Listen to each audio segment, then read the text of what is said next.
Tangent Tank, Solving the Housing Crisis, a Tangent original series. This Tangent Tank dives into the world of prop tech companies tackling the housing affordability and supply crisis. Join our panel of judges, Jeffrey Berman, partner at Camber Creek, Zach Aarons, co-founder at Metaprop, and prop tech entrepreneur Edward Cohen, as we ask the tough questions and challenge each founder and evaluate their startups based on innovation, potential impact, and scalability.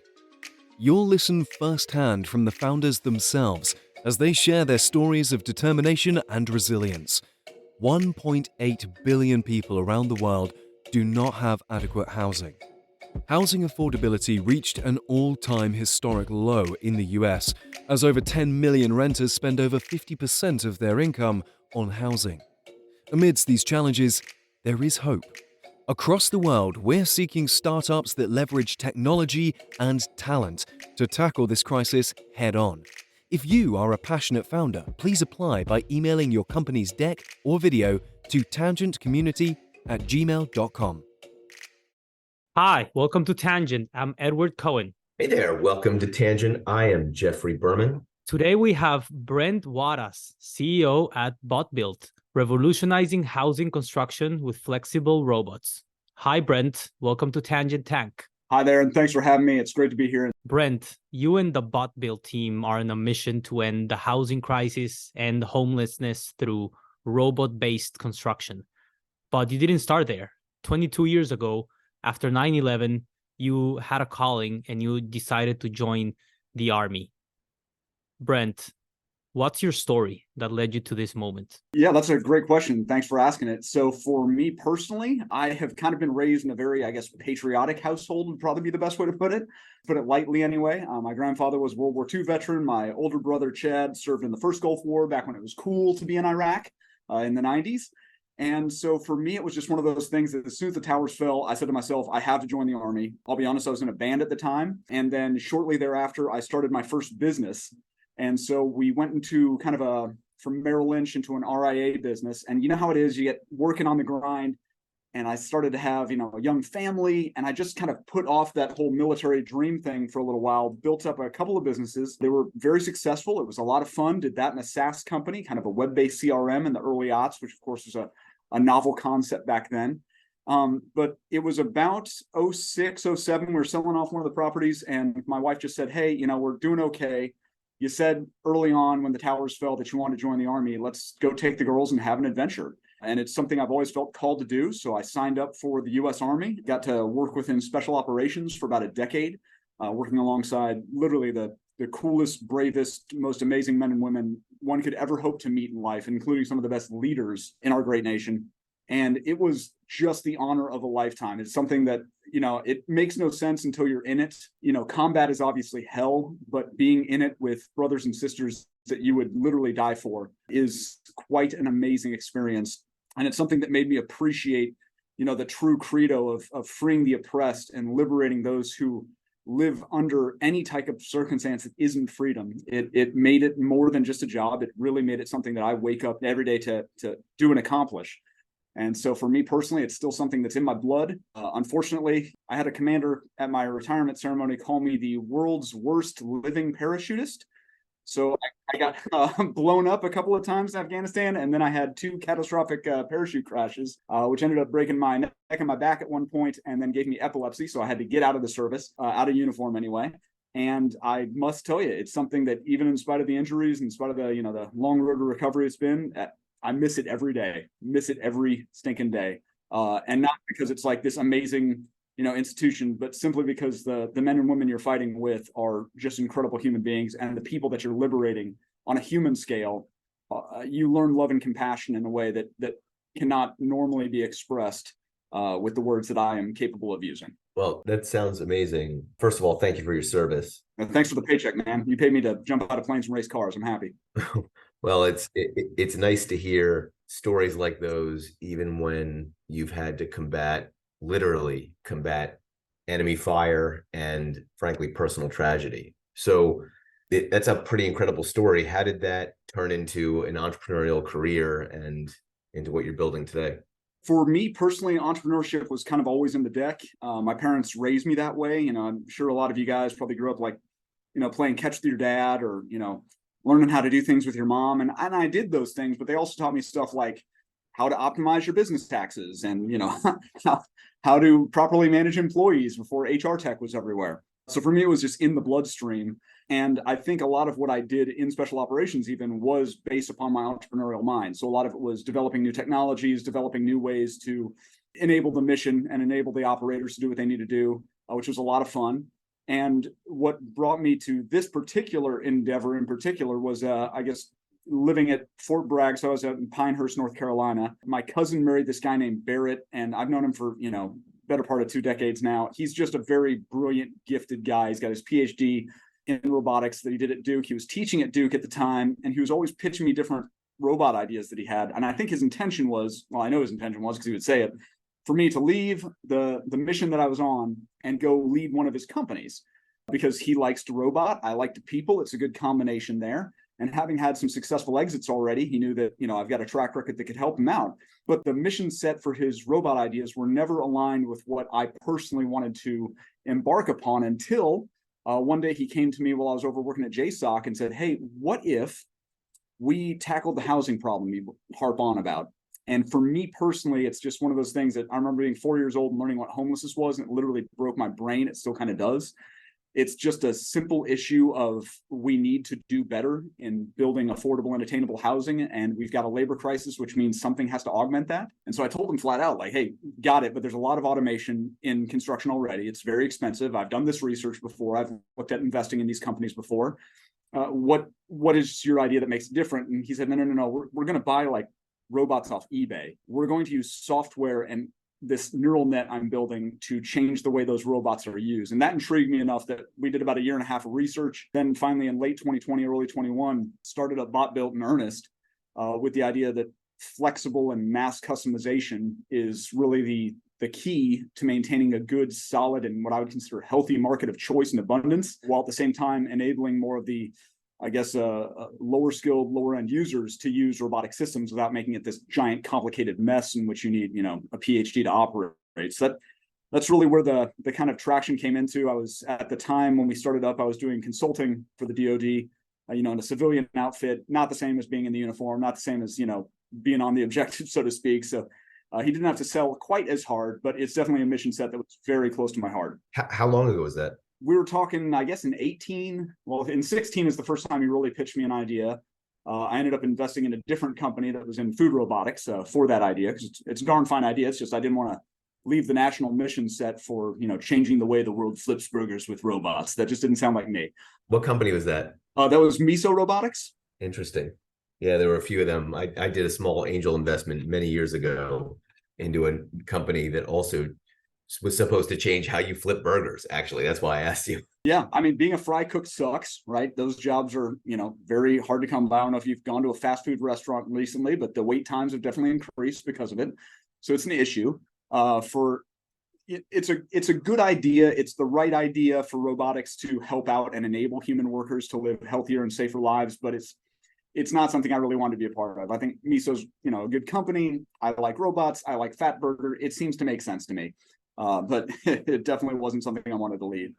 So, Brent, certainly the BotBuilt team is something we're gonna dive into more deep, because I think the cohesion you have between the 3 founders, how complementary you are, is something worth discussing. But before then, talk about your business in terms of how is it different than other modular construction solutions in the market? How are you building these homes, and who are you selling them to? For us, really, the crux of the matter comes down to how you're addressing the culture of building and how you're addressing the true problem set. So, anyone that's been through like Y-Combinator like we did, or any other type of basic business instruction, you need to understand the problem set deeply before you just think that you've got a solution. Because a lot of folks will sell a solution that doesn't really have a problem, so it just kind of wanes out. Us personally, what we wanted to do was just take a look at the way that we build, and the mass of the market, especially in residential, is using dimensional lumber. And the way that they are building is typical framing, which is great. However, there's a huge disconnect between the automated principles that apply currently, a lot of the solutions that were on the market, and the way that builders operate. So when you look at builders, they have, maybe they have 20 plans total if they're a larger builder, but it has 600,000 permutations, right? So they've got all these options and choices. Those are a nightmare for antiquated robotic lines that, are based upon technologies that were built in around the automotive sector. And by that, I mean the old Henry Ford adage, you can have any color as long as it's black, right? It's all about speed and efficiency, building the same thing over and over and over again, which means, as Katerra learned the hard way, to reprogram those lines is a hugely expensive endeavor. And to take on that type of expense really makes the bottom line a little too red for most builders to tolerate in a game when they're dealing with margins that fluctuate based on market factors that are often out of their control. And a lot of the times those builders also don't have access to, we love to talk about BIM and all these cool 3D technologies, but a lot of builders just have access to the basic PDFs that their architects give them. So we started with a plan to take basic, like the bottom line that anyone could have access to as a builder, and that's a PDF plan. And then we use our own proprietary software to create from that plan a 3D model. That 3D model literally tells us where, and this is just for framing, where every stud goes, where every nail goes, where every piece of sheathing goes. And it tells us the exact cost of all of those items. So up front, we don't have to deal with negotiating with lumber yards or anything like that. I know the exact stud count, the exact plate count, headers, windows, all of that is given to us in minutes by our software system. And then with that takeoff list, we can order it there. And then what's kind of cool about our robots is we do things a little bit differently. So the tooling that we use is all custom. We have 3D printers and machinist tools here. We build our own tools for these robots, but we're buying literally off of eBay what you would consider basic 6-axis arms on a 7th-axis track. These are things that have come from the automotive lines, for reference, not to get too nerdy on y'all, but for BMW at their Sumter, South Carolina plant, when that robotic arm is out of 0.2 millimeters of spec, that robotic arm is no longer good to them, and they put it on the market for pennies on the dollars. For us, that's plenty of spec. I'm cool with like 0.3 mils out of spec. So we buy those things for cheap, and then we put custom tooling so these robots can pick up different sets of tools. And then we enable them with computer vision systems that allow them just to pick up from lumber bunks. So you don't have to pre-cut lumber and cull it and make sure all of these things happen. The robots can actually cull, pick, cut, place, and build their panels on their own without human intervention, because we aren't programming them where to go. We use a generative AI product that we've built basically that uses inverse kinematic systems to understand motion planning. So the robots know what the panel has to look like. They know what points they have to move. They schedule out what those movements have to be in. So there's an order to it, right? Especially if you're dealing with tons of kings and jacks and all these studs packed together for custom tools to operate within. And then they begin building. So the idea here is to take away a lot of the front end engineering work, that 4 to 8 weeks of just re-engineering a plan into a panelized set. And then we take those panels, we just ship them right to the job site. And for the customers that we've built for so far, they're going down from anywhere from 5 to 35 days of framing to about 2.5 to 5 hours to frame those same single family homes right now, which is a huge victory for them, not just on time, but obviously the value of that time and interest. And for any big builder that plays the game, right? The idea is to take it from horizontal dev to handing keys to an owner as quickly as possible, to take that off your books, shift that property's value up, and move forward. And so we just want to shorten that time and enable the framers to have a better life. So you're taking IKEA's playbook or Lego's playbook and just putting it into home construction. Yeah, I don't want to be dragged into Swedish or Danish court, but yes, exactly. I mean, and just for our American listeners, 0.2 millimeters equals 0.0078 inches. So that sounds very precise. You just headed off all 7 Americans that do math from sending you a very angry email. So well played. Thank you. Do you feel like you're operating your business blindly during this new digital revolution? Are you wasting time on tedious data tasks instead of focusing on growing your business? CREx software makes it easy for commercial real estate players to do complex tasks, eliminate manual errors, and optimize your operations. By automating repetitive processes, you can save time, reduce costs, and enhance productivity, allowing you to focus on what truly matters, growing your business. Extract data from Yardi, Salesforce, and more, and experience the power of seamless workflow automation with CREx. But wait, there's more. Gain actionable insights and unlock visuals into your business with CREx Analytics. CREx provides you with comprehensive real estate data and analytics dashboards that empower you to monitor KPIs, track trends, and identify opportunities for improvement, all at your fingerprints.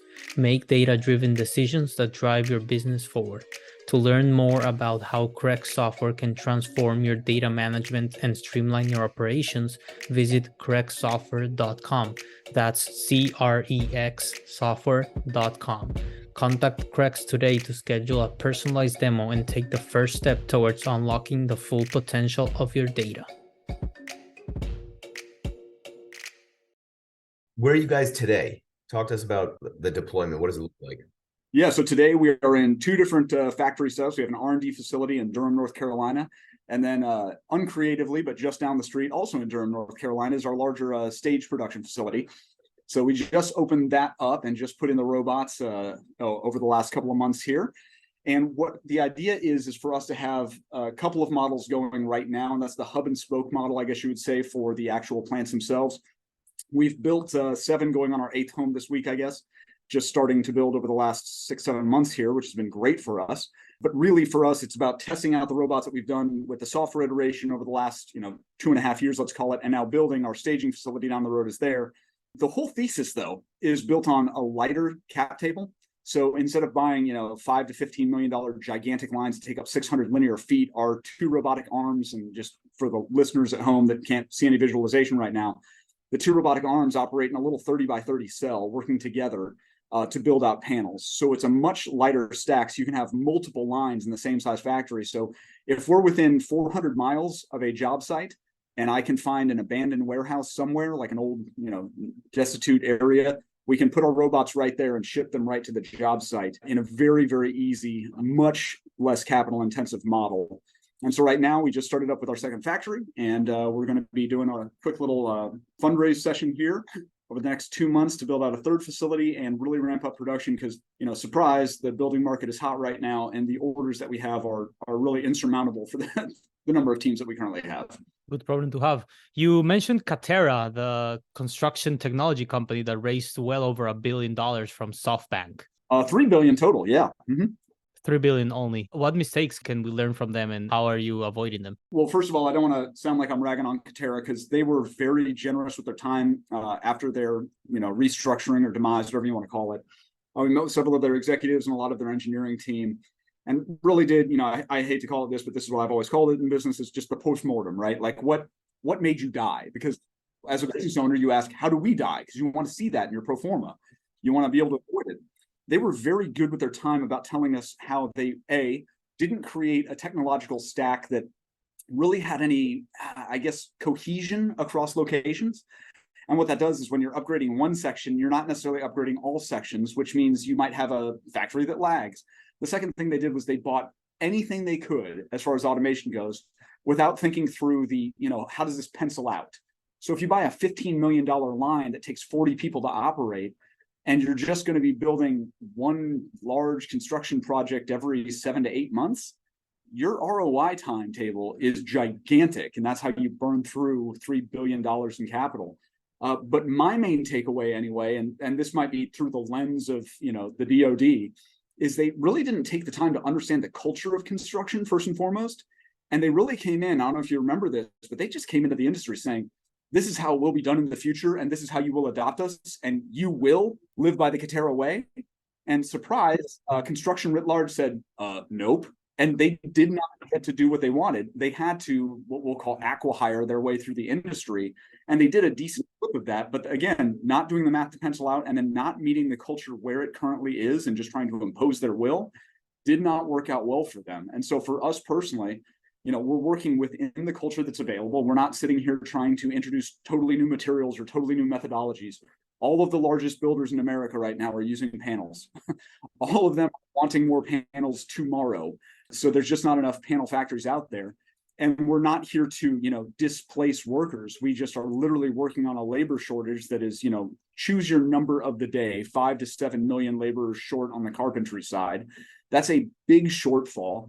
And the other thing that I'll just throw out there that I know I get on a little bit of the soapbox about this, but during the, let's go 2013 to 2017, we would lose in Afghanistan on average about 35 uniformed service members a year.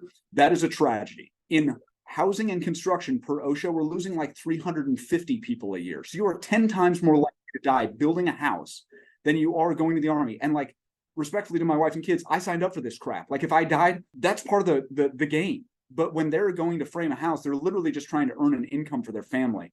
And using a panelized system that's much safer, much less cutting on the job site, much less exposure to those hazards, really makes a difference in the quality of life that we can enable rather than just taking from or imposing will upon. So I hear all that. Talk to me about the costs. The bottom line is the bottom line in construction, right? So that's the other thing. For me, it has to pencil out, because if it doesn't make dollars, it doesn't make sense. And there's a big differentiator when you're buying different robotic lines to actually have robots that you can buy on eBay for cheap and then run them at, I'm not kidding, about $2 an hour on electricity charges. And because they're actually going through their own planning, I'm not paying a ton of engineers to sit there and hand jam this robotic line into exactly where the points it needs to go to. So the costs are a lot lower than using either traditional automation or a factory that uses human labor and requires, 35, 50 people that are just in a warehouse rather than on a dangerous job site. That's really not a cost savings there. So for us, we're able to come in at a much lower price point, primarily because we're using much less money in our CapEx. So rather than, having to put in panels that are, 20 to 40% higher in cost just because they're built with robotic lines, we can sit here and let the builders operate at essentially the same cost, if not maybe an 8 to 12% premium. But that premium is more than worth their time because they're saving that, 2 to 4 weeks of job site time, and they're getting their framing inspection done, which is huge with robotic precision. So they're not wasting more time waiting on a municipality to come back out and re-inspect that framing because it failed for some, just basic human error on that job site. Everything is QA QC'd here before it's even shipped to the job site, meaning that they don't have to worry. So you're essentially creating a digitally enabled / robotic home builder, right? Correct. Okay. So I'm gonna go on a slight tangent here. You're a Y-Combinator company. Yes. That means you probably raised money at an absurd valuation. Oh, just insane. Right. So part of the problem with Katerra was they were building a modular housing company. And I remember some of my friends who'd invested in the company who told me I didn't know anything about real estate and didn't know anything about venture because Katerra was going to be the biggest thing in the world. And I said, well, modular housing's been around for a long time and just need to see the folks in Pennsylvania who perfected it.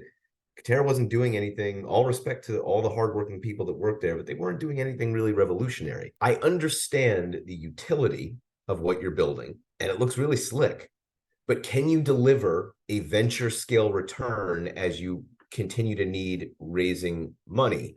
How do you square? And again, I don't know what your valuation is. I don't know anything about that. I mean, I guess I could look it up on PitchBook, but talk to me about the value prop from the investor side, given the market that Zach and I are currently, that we find ourselves in. We're two of the folks that have a reputation for being sensitive to valuations because we want our investors to actually make money. It might sound weird when you have funds where the general partners don't really invest their own money.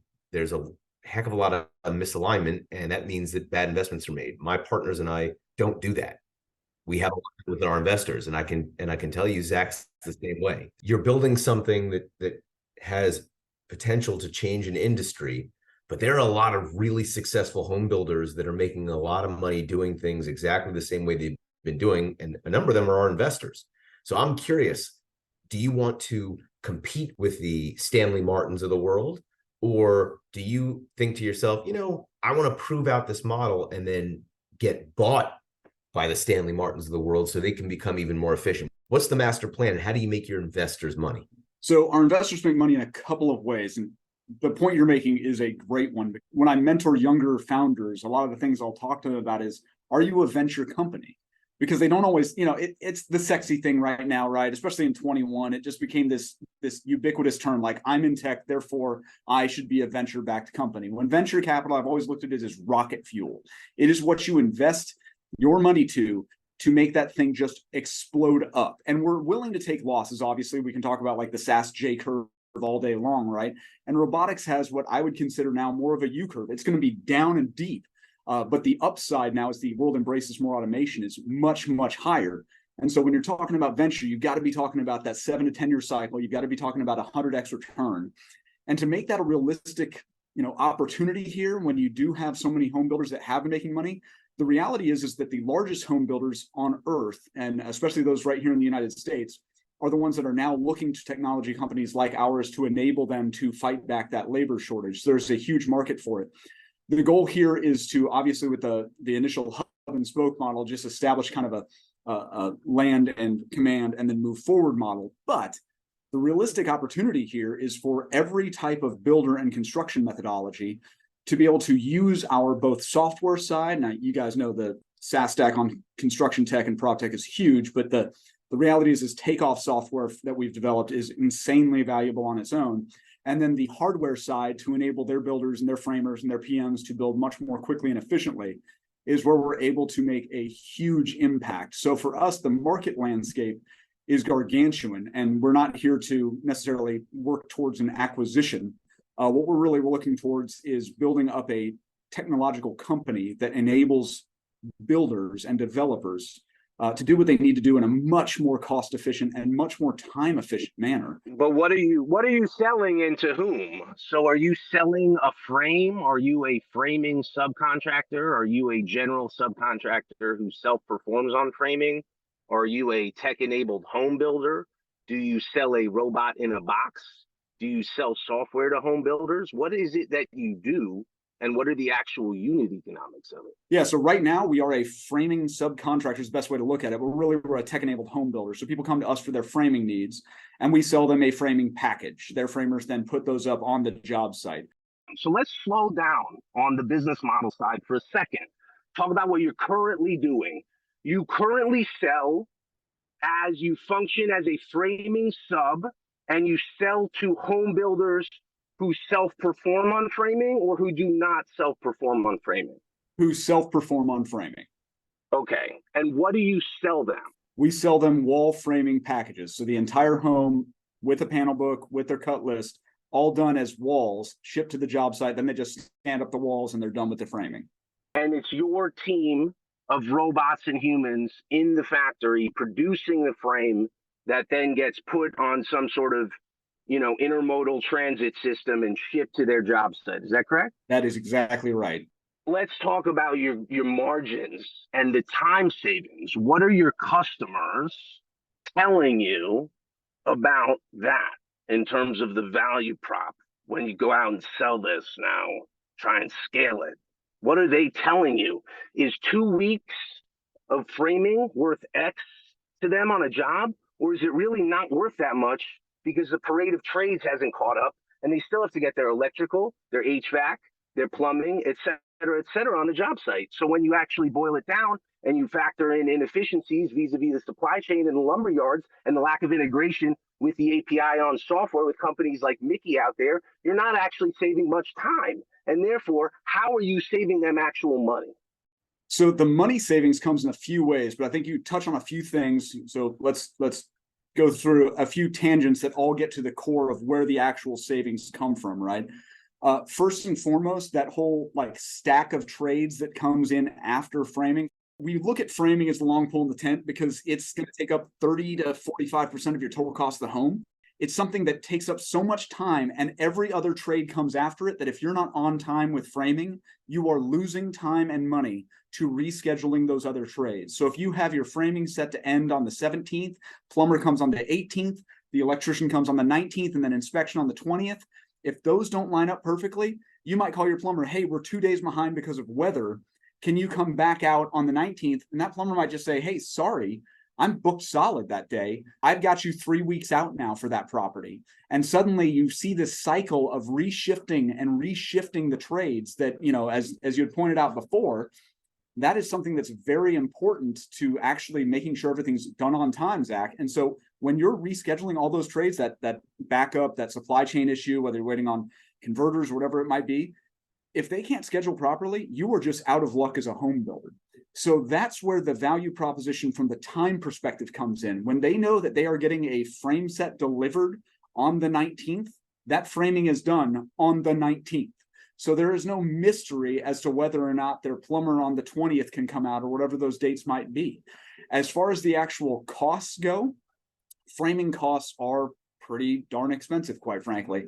And you're looking at costs that really can stack up pretty quickly. So even if they're paying, let's call it a 8% premium on the actual materials to have us frame their home, if you're looking at the actual benefit there, for us, our margins, because we're buying exactly what we need to, thanks to the software that enables us to know exactly what our cut list should look like, we're literally looking at anywhere from a 30 to 48% margin set, which is also pretty nice. But for the actual builder, they're looking at a total cost change. And this, by the way, is not just, Brent making up money numbers. This actually comes from several studies that have been done both by the NAHB and by the University of Denver. But we're talking about a 30% reduction in the cost per house, a 30% reduction in the cost per square foot. And then you can be looking at anywhere from a 50 to 60% increase in homes per month able to be framed by that builder. Therefore, the value prop to the actual builders in working with a panelized system like ours is that they are actually saving a huge sum of money. And each builder has their own priorities there, right? When you talk to different types of builders, I talked with one large builder that builds a ton of homes in America in the top 5. And they will tell you that, yeah, speed is cool. That's great that we can put it up in a day. We care more about the inspection. They love us because they can look at the actual inspectability and know they're going to pass that inspection every time. Whereas a different builder, also in the top 5, will tell you, no. I just need to line up my trades every time. The speed is what matters to us most. So it's all about really being able to enable different aspects of that build, because it is such a complex process and there are so many moving factors that framing really can set you up for success or set you up for failure, depending on what methodology you're using. I'm thinking about the comparison or the analogy between Bitcoin, who's trying to claim that they're better at transacting than credit cards. However, then we wonder why aren't credit cards adopting blockchain or adopting Bitcoin for their transactions? And then we realize that their scale and just the performance is not even close. So why aren't the Lennars and the DR Hortons, or will they be implementing your robots, your model to assemble frames and deliver them on site, or what's happening there? Yeah, so I can personally tell you that both DR and Lennar and Pulte and Meritage and Taylor Morrison are all adopting this technology right now. I actually was just at a big conference down with Sid Kitson of Kitson Partners out of Babcock Ranch. He was kind of showing off the collaboration that he's done there with more sustainable building practices and also with more, what I'll say, resilient building practices, especially for the Florida markets. And all of the builders were there with their executive teams talking about how they are already adopting any type of technology that speeds up that framing process. They want that home shell as quick as possible. They want those keys handed over as quickly as possible. And I guess, not to move ahead, on your podcast, so to speak, but something that I think I've definitely changed my mind about is when we got into this industry in general, I heard a lot of people, like especially, from the investor side of the house, say, oh, well, construction, it's anachronistic, right? It's slow to change. It won't. What's the running joke? The last time they adopted innovation was the invention of the nail gun. Ha ha ha, and we all chuckle. Realistically, that's just not true. The building and construction industry has tried over the last generation to adopt all new technologies, and they are, including the bigs like DR and Lennar, investing gigantic sums of money into robotic technology, into software technology, into companies like ours that really make a huge difference in their bottom line over time. The issue has come, and I think that joke comes from the lack of adoption writ large. It's just been kind of a Wild West culture with technology companies. And frankly, and I don't mean to pass judgment, but I see a lot of these technology companies not looking at the actual culture of construction and the way they do business and just trying to implement their will and their way upon the building industry as a whole. And that just doesn't work out too well, quite frankly. And you guys know this well, the construction and real estate have their own sets and parameters. And technology should be adapting to that, not trying to get them to change their whole models.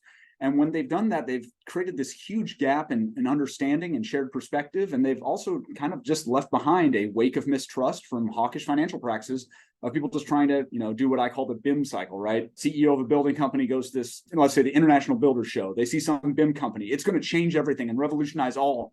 And so they just go and they say, hey, I'm going to hire a CIO. Hey, CIO, go implement this BIM. And then the BIM in no way models their practices, in no way allows their onboarding process to have the change management culture necessary steps to build towards that. In 2 years, the implementation is a total failure. The CEO blames the CIO, fires that person, and then goes back to the International Builders Show, sees the next shiny object, and the cycle continues, and the mistrust builds. 100 to 200 years ago, machines took away the importance of our muscles with industries and automations, and now machines and robots are replacing our brain power, which is a fascinating time to be alive. But Brent, if you had a collaboration superpower, what person, dead or alive, would you choose to do a partnership and why? Boy, well, first of all, I think one of the podcast, I think it was the most recent one, someone mentioned Mel Brooks, and golly, that sounds tempting just for the simple fact that no one knows what Blazing Saddles is anymore. But for me, it's got to be Wild Bill Donovan. Great story of child of Irish immigrants turned super lawyer. He is the father of the OSS and the modern CIA. And he saw a vision for the importance of intelligence and the importance of really understanding the entire problem set that was being posed by Hitler before many people did. But the reason I would really love to collaborate with him is he is like the absolute embodiment of discipline, focus, and work ethic.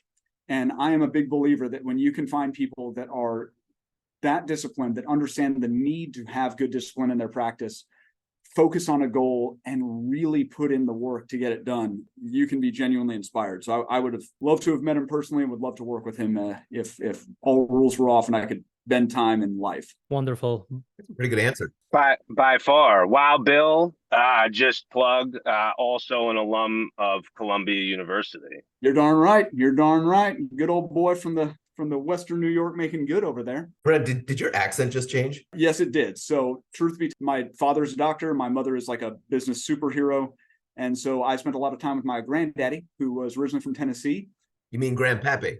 Yeah. He was more, I guess, a Southern Tennessee. So it wasn't quite that deep. But my father and mother both pointed out to me as a young child that if I kept that Southern accent, people might judge me differently. So my mother had a Southern accent when she was growing up, and her father, who after World War II started an agribusiness company, and he developed and this is, by the way, if you want the tangent of all tangents, I can tell you about him because his life is just unreal weird. But he started the first scientific sharing agreement between the US and the USSR with then Science Minister Mikhail Gorbachev, because Mikhail Gorbachev was obviously from the plains. He was a farm boy that made good. And he wanted to enable better growth of wheat for all the people that were starving in what was then the more western half of Russia. Obviously, the U.S. government was heavily involved because it was the Cold War and they were watching it. But they had to move up to Minnesota from the south to make sure that he could grow wheat, this very short stalk, fully fruiting wheat in a cold environment like Minnesota. And so my mother moved to Winona, and the best memory she has of those first couple of weeks was her teacher calling her to the front of the class and embarrassing her by asking her to say certain phrases like, put that over there. And my mother would say, put it over there. And, everyone in their Minnesotan accents, quite ironically, would laugh at my mother. And she was just decimated by this event. And so they taught me as a young boy to speak with a non-regional dialect so that people would not be as judgmental and judge me right off the cuff so that I could actually engage in some conversation. But I will totally admit when under duress of combat or just trying to have a little fun, it definitely reverts to Southern right quick. And there's nothing I can do about that. That's just, first 10 years of your life are formative. What can you do? I want to have a few stats about, because I wasn't familiar with this bloke, Wild Bill Donovan, and he most certainly would have been a Buffalo Bills fan, but I don't think the Buffalo Bills existed when he was born. But he was born in Buffalo, to Niagara, transferred to Columbia, then went to Columbia Law, and then he did a bunch of, as you mentioned, super lawyer stuff in various administrations. He was the U.S. attorney, he was the assistant attorney general, and then, as you mentioned, had a decorated career kind of founding the modern intelligence apparatus that we know today. Yes, just an incredible visionary with an amazing work ethic. Like, he's a man, right? Like, fallible dude. I know he had a ton of affairs. I know he had, some personal shortcomings. And so I don't want to make light of that. But his patriotism and dedication to the craft of just getting things done is something that I wake up every day. The more I studied him as a youth, and then especially as an adult, there's nothing like that feeling of waking up and feeling behind. And the ghost of Wild Bill will always haunt me in the sense that no matter how hard I work, I'm a step behind him. And that's a good thing. That motivates me every day. That's how I feel about Mel Brooks. Oh, well, it could be worse. That's fantastic. Love it. Brent, where can our listeners find you and learn more about BotBuilt?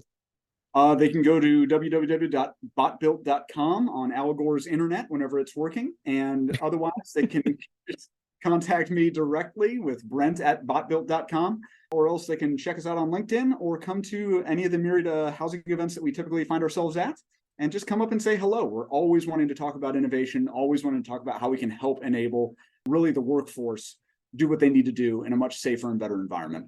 Brent Wadas, CEO of BotBuilt. revolutionizing housing construction with flexible robots. Brent, so much for coming on to Tangent Tank today. Yeah, this was great. Thank you. And thank you for having me. I really do appreciate the time. Thanks for tuning in to Tangent Tank, solving the housing crisis. Don't forget to follow, rate, and review Tangent and share this episode with a friend. This series is edited by Daniel Mora and produced by me, Edward Cohen. Remember, collaboration is our superpower, so stay curious and always be learning.